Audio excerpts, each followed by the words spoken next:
Hello everyone, मैं राहुल। चलिए आज मैं आप लोगों को बताऊंगा कि कैसे हम लोग कम से कम अमाउंट के अंदर अपना ट्रेडिंग सेटअप बना सकते हैं और कैसे हम लोग स्टार्ट कर सकते हैं ट्रेडिंग। मेरे साथ आप लोग देख रहे हैं द ट्रेडिंग इंस्टीट्यूट। चैनल को लाइक, सब्सक्राइब और शेयर करना बिल्कुल भी ना भूलिएगा। चलिए आज मैं आप लोगों को one by one, step by step बताता हूं कि हमें पहला कदम स्टॉक मार्केट के अंदर कैसे रखना चाहिए।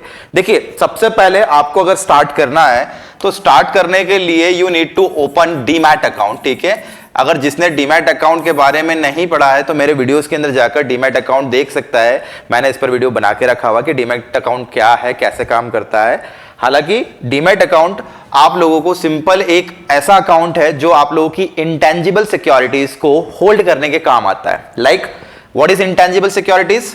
Kind of bonds, kind of shares, kind of debentures, है ना। और ऐसी कई गवर्नमेंट सिक्योरिटीज को होल्ड करने के काम आता है डीमैट अकाउंट। ठीक है, अगर आप लोगों को बैंक अकाउंट से ज्यादा अगर आप लोग देखेंगे तो डीमैट अकाउंट ज्यादा सेफ और सिक्योर होता है, क्योंकि demat account is kind of a dematerialised account, यानी जो आपकी फिजिकल सिक्योरिटी को डिजिटल सिक्योरिटी के अंदर कन्वर्ट कर देता है। That is called dematerialised account.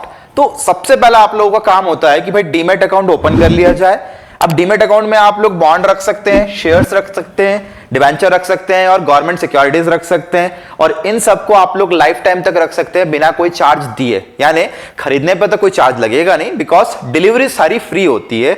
But जब आप इसको बेचने जाएंगे तो बेचते वक्त आप लोगों को बहुत ही माइन्यूट सा टैक्स लगेगा और ये टैक्स सीधा जाएगा खरीदने और बेचने वालों के टैक्स को कलेक्शन करने वाली गवर्नमेंट के बीच में। तो बहुत ही माइन्यूट सा होता है जिसे हम लोग बोलते हैं security transaction tax. That is called STT। बहुत माइन्यूट सा होता है, कुछ हद तक ये 0.25% लगता है और भी कम हो जाता है। ये डिपेंड करता है आपके ब्रोकर्स के ऊपर कि आपके ब्रोकर ने आपको किस टाइप की फैसिलिटीज दी है, क्योंकि डीमैटेरियलाइज्ड अकाउंट दो एजेंसीज खोलती है इंडिया के अंदर। दैट इज कॉल्ड NSDL और CDSL। NSDL and CDSL। ठीक है, NSDL और CDSL का काम क्या है? आप लोगों ने पैन कार्ड बनाए होंगे, तो पैन कार्ड बनाने का काम अधिकतर NSDL के पास में होता है, जहां पर आप लोगों की पूरी सिक्योरिटीज, KYCs और बहुत सारी चीजों को चेक किया जाता है। फिर आपको एक अकाउंट ओपन करके दिया जाता है जहां पर डीमैटेरियलाइज्ड अकाउंट होता है जो आपकी बॉन्ड, सिक्योरिटीज, शेयर्स को होल्ड करने के काम आता है। दैट मींस इनडायरेक्टली हम लोग अपनी इंटेंजिबल सिक्योरिटीज को गवर्नमेंट के पास में सेफ रख रहे हैं। तो डीमैट अकाउंट एक टाइप का वेयर हाउस है जहां पर आप लोग life time without any fear चीजों को होल्ड करके रख सकते हैं। तो पहला स्टेप क्या हुआ? डीमैट अकाउंट ओपन करना। That is most of the broker provide free of cost. आप लोग free of cost demat account open कर सकते हैं, आपको ₹1 भी नहीं देना है। हाँ, अगर साल भर हो जाता है तो आपको AMC चार्जेस देना पड़ते हैं, AMC charges to maintain that account. ठीक है, और वो भी बहुत ही माइन्यूट से होते हैं। डिपेंड अपन अलग अलग ब्रोकर जो है अलग अलग AMC चार्जेस लेते हैं, तो अपने ब्रोकर को चूज कीजिए according to your services, according to your demand. ठीक है, तो सबसे पहला काम क्या हुआ अपने लिए? डीमैट अकाउंट ओपन करना। सेकंड टास्क, भाई डीमैट अकाउंट ओपन हो गया, अब क्या करें? अब आपको करना है डीमैट अकाउंट के साथ में एक चीज और ओपन होती है बाय डिफॉल्ट, ट्रेडिंग अकाउंट। और ये ट्रेडिंग अकाउंट क्या है भाई? ट्रेडिंग अकाउंट जो ब्रोकर आप लोगों को फैसिलिटी देता है जिससे आप लोग शेयर्स को खरीद सकते हैं। दैट मींस आपको मार्केट के बारे में रेट देता है। ठीक है, आपके जो ट्रांजैक्शन है, ट्रांजैक्शन का मैनेजमेंट करता है और आपके ऑर्डर मैनेजमेंट का काम करता है। और इतनी सारी चीजों को करने के लिए वो आपसे एक चार्ज लेता है, that is called brokerage charges. ठीक है, और ये ब्रोकरेज चार्जेस क्या है? इसी को हम लोग बोलते हैं, जब हम लोग ट्रेड करते हैं तब हमारे हर एक ट्रेड के ऊपर एक ब्रोकरेज चार्जेस कट जाता है और ये brokerage charges directly goes to broker. ठीक है, जो आप लोगों के लिए डीमैट खोल तो रहा है, डीमैट एक डीमैटेरियलाइज्ड अकाउंट है जो फ्री ऑफ कॉस्ट है, लेकिन trading account free of cost नहीं है। यहां पर आपको हर एक ट्रांजैक्शन के खरीदने से लगाकर तो बेचने तक आप लोगों को पैसा देना पड़ता है। यानी अगर आप रेगुलर ट्रेड कर रहे हैं तो आपको एक छोटा सा अमाउंट देना पड़ेगा, अगर आप बहुत बड़े ट्रेड कर रहे हैं तो आपको उस बड़े अमाउंट का some sort of percentage, that is called taxes, जो है वो आपको देना पड़ेंगे। ठीक है, तो पहला स्टेप क्या था? डीमैट अकाउंट खोलना, साथ में ट्रेडिंग अकाउंट बाय डिफॉल्ट आपका ब्रोकर है जो खोल देगा। ब्रोकर अपने हिसाब से चूज कीजिए जो आपको बेटर लगता है, वेदर ब्रोकर डिस्काउंटेड भी हो सकता है और ट्रेडिशनल भी हो सकता है, डिपेंड अपॉन कौन सी सर्विसेज आपको चाहिए। अगर ज्यादा सर्विसेज चाहिए तो गो टू ट्रेडिशनल ब्रोकर्स, जैसे बैंक हो गया। अगर आपको कम फीचर चाहिए, सस्ता ब्रोकर चाहिए, तो गो टू डिस्काउंटेड ब्रोकर्स। ठीक है, तो broker according to you can choose.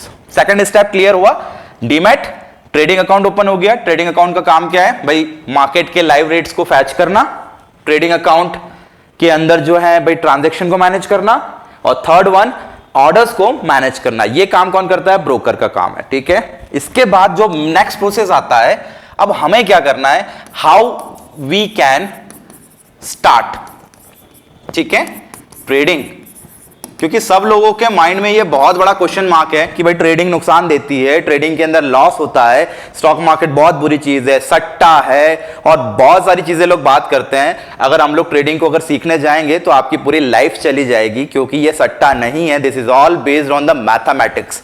अगर आप लोग ट्रेडिंग को अगर अच्छे से समझेंगे तो पूरा मैथमेटिक्स पर बेस्ड है। भाई लाइव रेट्स आ रहे हैं, डिमांड सप्लाई पे बाजार चल रहा है, लोगों की साइकोलॉजी पे बाजार चल रहा है। अब जो लॉस खाते हैं उनका कहना यही होता है कि भाई बाजार बुरी चीज है। बाजार कभी भी बुरा हुआ ही नहीं है, अगर बुरा होता तो आज तक बंद हो चुका होता।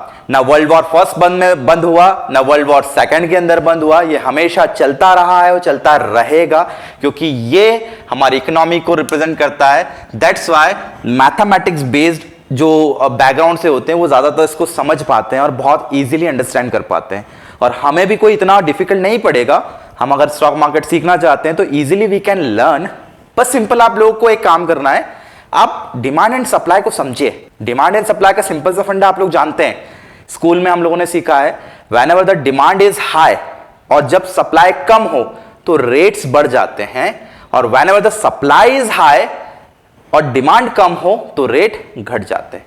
तो बाजार के अंदर आप खुद सोचिए, जो कंपनी आईपीओ के थ्रू शेयर्स लेकर आ रही है उसने एक डिमांड क्रिएट किया है, क्योंकि शेयर्स लिमिटेड है, शेयर्स को खरीदने बेचने वाले अनलिमिटेड है। तो डिमांड कैसा हुआ, हाई, सप्लाई कैसा हुआ, कम, तो रेट कैसे हो जाएंगे, बढ़ जाएंगे।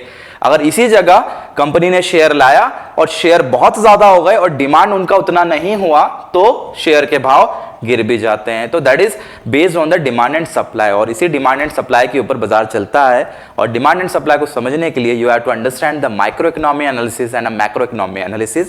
दैट्स लाइक बहुत सिंपल हो जाता है। तो बाजार को समझने के लिए you have to understand micro and macro economy analysis. ठीक है, तो ट्रेडिंग बहुत ईजी चीज है। बस अब आप अपने को एक काम करना है, अब आपको आपके ट्रेडिंग अकाउंट के अंदर, ठीक है, जैसे आपका अकाउंट ओपन हुआ, ट्रेडिंग अकाउंट के अंदर 500 रुपए डाल दीजिए यार, 500 रुपए, 500 रुपए से ट्रेडिंग स्टार्ट हो जाएगा।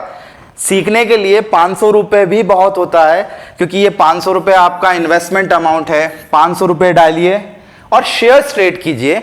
भाई सब लोगों की इच्छा होती है कि मैं directly Nifty bank Nifty trade करूं, अरे पॉसिबल ही नहीं है निफ्टी और बैंक निफ्टी ट्रेड करना डायरेक्टली।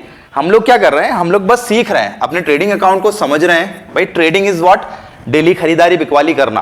500 रुपए डालेंगे, 500 रुपए के अंदर शेयर्स मिलेंगे, उन शेयर्स को रोज खरीदो, रोज बेचो। ट्रांजैक्शन कॉस्ट कितना लगेगा, जितने के शेयर्स खरीदोगे उतने का ही ट्रांजैक्शन कॉस्ट लगेगा। जो बेयर मिनिमम होगा वो बेयर मिनिमम लगेगा। ठीक है, 500 रुपए से हम लोगों ने, भाई अगर 100 रुपए का कोई शेयर है तो 100 रुपए के 5 शेयर आ गए, खरीदा, 2 रुपए बढ़ा, बेचा, 10 रुपए आ गए, फिर खरीदा, बेचा, बेचा, खरीदा। यानी कंटिन्यूअसली मार्केट के अंदर आप लोगों को ट्रेडिंग करना स्टार्ट करना चाहिए। जिस दिन 500 रुपए से आपने 600 या 700 रुपए बना लिए, तो आप खुद सोचिए कि अगर 500 के पीछे मैं अगर 2 जीरो लगा दूं तो, या फिर 3 जीरो लगा दूं तो कमाएंगे उतना ही। ठीक है ना भाई, 50,000 को 60,000 या 70,000 में भी कन्वर्ट कर सकते हैं। अगर 500 को 700 में कन्वर्ट कर सकते हैं तो 500 को 70 और 60,000 में भी कन्वर्ट कर सकते हैं। तो सिंपल सा माइंड में एक आप लेके चलिए, मुझे वर्क करना है रिटर्न ऑन इन्वेस्टमेंट पर, ROI।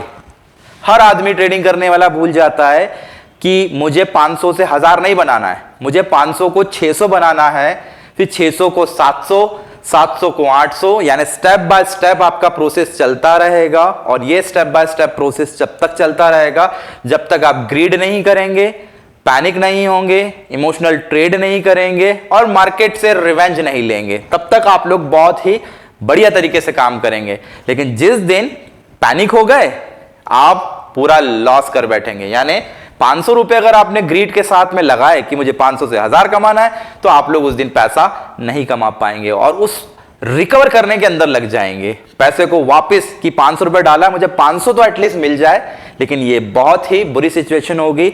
इसलिए इस चीज से बचें और बाजार के अंदर सेफली काम करें। मात्र 500 रुपए से आप अपने ट्रेडिंग करियर को स्टार्ट कर सकते हैं।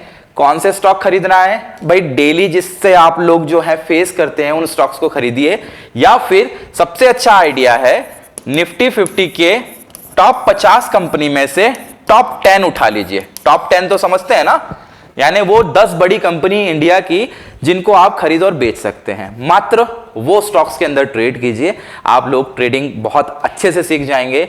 और जिस दिन आपने महीने भर कंसिस्टेंटली काम कर लिया, आपका ट्रेडिंग करियर जो है धीरे धीरे उठने लगेगा। तो आप लोग इसी चीज को फॉलो करते रहिए और ट्रेडिंग को स्मूथ बनाते रहिए, without fear and without greed. जय हिंद।